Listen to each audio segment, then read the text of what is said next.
இப்ப திருச்சி கிழக்கு உட்பட எஸ்.கே. சுப்பையா ராஜினாமா உட்பட சேர்த்தா 5 விஜயபாஸ்கர் 1 6.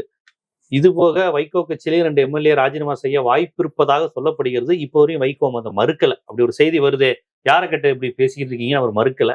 விஜயை புகழ்ந்து கொண்டு இருக்கிறார். அப்ப அந்த கணக்குப்படி பார்த்தா 8 எம்எல்ஏக்கள் ராஜினாமா செஞ்சு இடைத்தேர்தல் அதுல விசில் ஜெயிச்சு இவங்களுக்கு விசில்லயே சாதகமான சூழல் அமைஞ்சிருமா? அப்படி ஒரு வாய்ப்பு இருக்கா? அப்படி வந்தா லெப்ட் இருந்தா என்ன, விடுதலை சிறுத்தைகள் இருந்தா என்ன? அவங்களுக்கு தான் விசில் சின்னத்திலே 8 பேர் ஆதரிக்க வந்துட்டாங்களே. அப்படி ஒரு பிளான் நடக்கிறத எப்படி பாக்குறீங்க? அதான் சோஃபா எக்ஸ்டெண்டட் அப்படின்னாரு இளந்தலைவர்.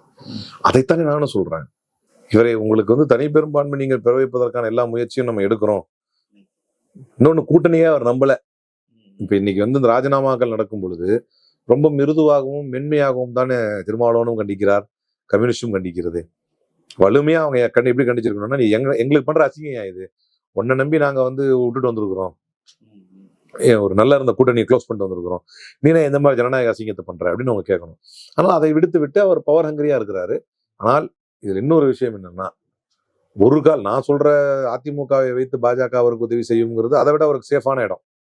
அவருக்கு நடத்துகிறத பார்த்தா ஆளுநருக்கும் அவருக்கு இருக்கக்கூடிய தொடர்புகள் அம்பலப்படுவதை பார்த்தால் இவர் எந்த எல்லைக்கும் சென்று தன்னை தக்க வைத்துக் கொள்வார். நாளை தடாரன் பிஜேபிக்கு ஆல்ரெடி திரைமறைவா இருக்கக்கூடிய பிஜேபி உறவை வெளிப்படுத்திக் கொள்வதற்கும் அவர் அஞ்ச மாட்டார் அப்படின்னு தான் தோணுது ஒரு பக்கம்.